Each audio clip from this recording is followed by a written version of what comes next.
Assalamualaikum warahmatullahi wabarakatuh. Bapak dan Ibu guru hebat, perkenalkan saya Wawi Pratiwi, guru SMK Negeri 4 Pati. Dalam aksi nyata kali ini, saya akan berbagi pengalaman selama mengikuti pelatihan mandiri di platform Merdeka Mengajar mengenai menyebarkan pemahaman Merdeka Belajar. Topik yang pertama yang saya ikuti yaitu pemahaman gagasan dan prinsip pendidikan berdasarkan pemikiran Ki Hajar Dewantara. Ada 5 modul pelatihan mandiri Merdeka Mengajar. Yang pertama, mengenali dan memahami diri sebagai pendidik. Yang kedua, mendidik dan mengajar. Yang ketiga, mendampingi murid dengan utuh dan menyeluruh. Yang keempat, mendidik dan melatih kecerdasan budi pekerti. Dan yang kelima, pendidikan yang mengantarkan keselamatan dan kebahagiaan. Baik, kita awali dengan modul yang pertama, mengenali dan memahami diri sebagai pendidik. Yang pertama, merefleksikan diri dan peran sebagai pendidik, dan yang kedua, memproyeksikan diri menjadi guru apa di masa depan. Yaitu yang pertama, mengenali diri dan peran seperti apa saya. Mari kita lihat apa yang disampaikan Ki Hajar Dewantara, bahwa manusia merdeka yaitu hidupnya bersandar pada kekuatan sendiri baik lahir dan batin, tidak tergantung pada orang lain. Untuk mengenali karakteristik murid dan kebutuhannya, kita harus lebih dulu mengenali dan memahami kekuatan dan kelemahan kita sebagai pendidik. Karena pendidikan menuntun kekuatan kodrat yang ada pada peserta didik sesuai dengan perkembangan zaman. Mendidik anak sama dengan mendidik rakyat. Untuk itu, guru harus siap dan adaptif terhadap perubahan dengan belajar secara mandiri untuk terus mengembangkan potensi, menghantarkan murid kita menjadi murid yang merdeka.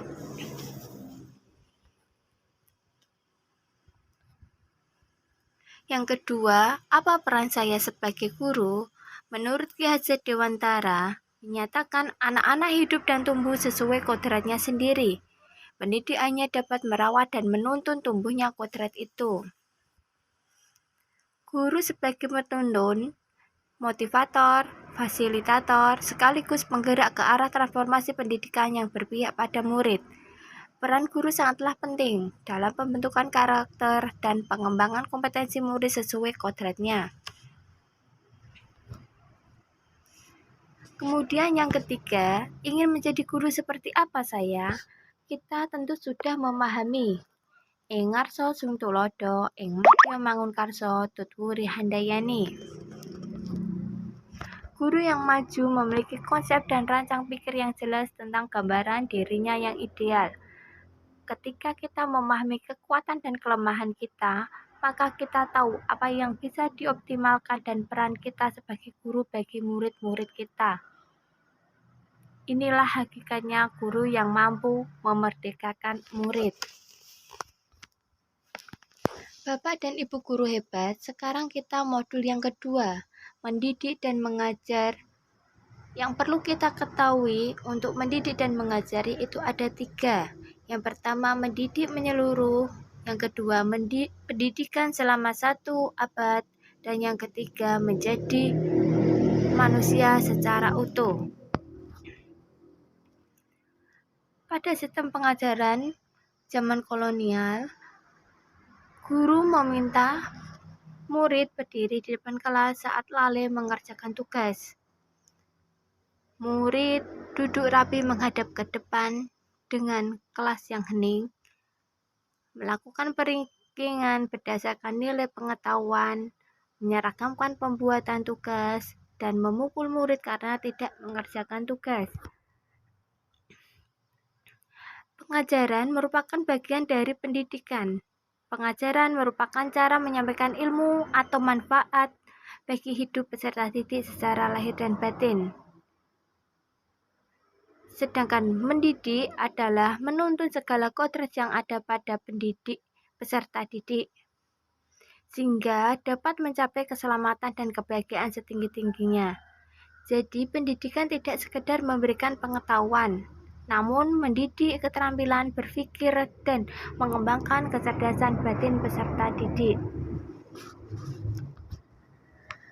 Pembahasan modul yang ketiga yaitu mendampingi murid dengan utuh dan menyeluruh.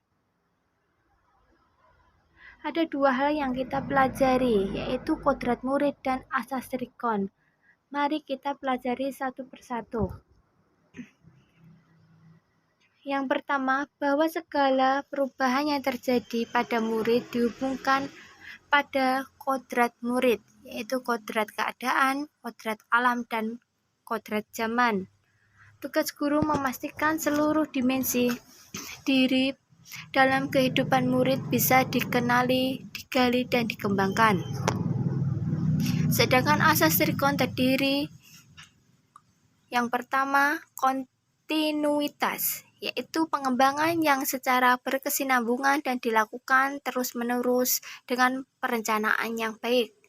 Dan yang kedua, konvergen, yaitu bersama bangsa lain mengusahakan terbinanya karakter dunia sebagai kesatuan kebudayaan umat manusia sedunia tanpa mengorbankan nilai atau identitas bangsa masing-masing.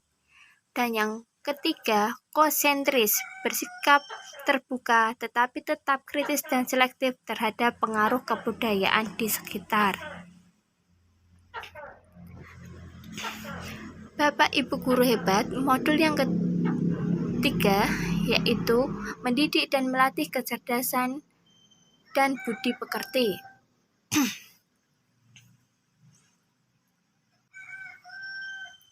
Mari kita pelajari apa itu budi pekerti dan teori konvergen.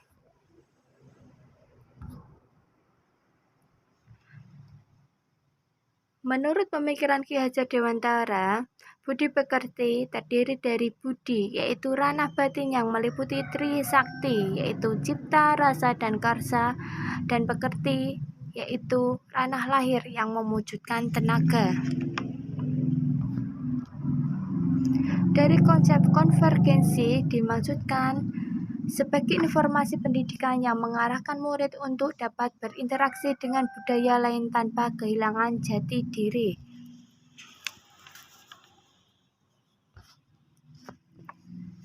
Dan tujuan akhir dari seluruh pendidikan yaitu keselamatan dan kebahagiaan murid hanya dapat dipenuhi dengan memahami peran guru melalui sistem Among. Murid generasi natif digital yang hidup di era kemajuan yang mengharuskan guru menjadi pendidik yang adaptif, inovatif, reflektif, kolaboratif, dan berpihak pada murid. Bapak dan Ibu guru hebat, demikian paparan mengenai pemahaman Merdeka Belajar dari saya. Bapak dan Ibu guru hebat, setelah mengikuti pemaparan Merdeka Belajar ini, saya mohon Bapak dan Ibu guru hebat untuk berkenan mengisi umpan balik pada link kolom komentar tentang apa Bapak dan Ibu pikirkan dan langkah apa yang akan Bapak Ibu lakukan setelah mengikuti paparan mengenai pemahaman Merdeka Belajar ini. Terima kasih, tetap semangat dan salam bahagia. Wassalamualaikum warahmatullahi wabarakatuh.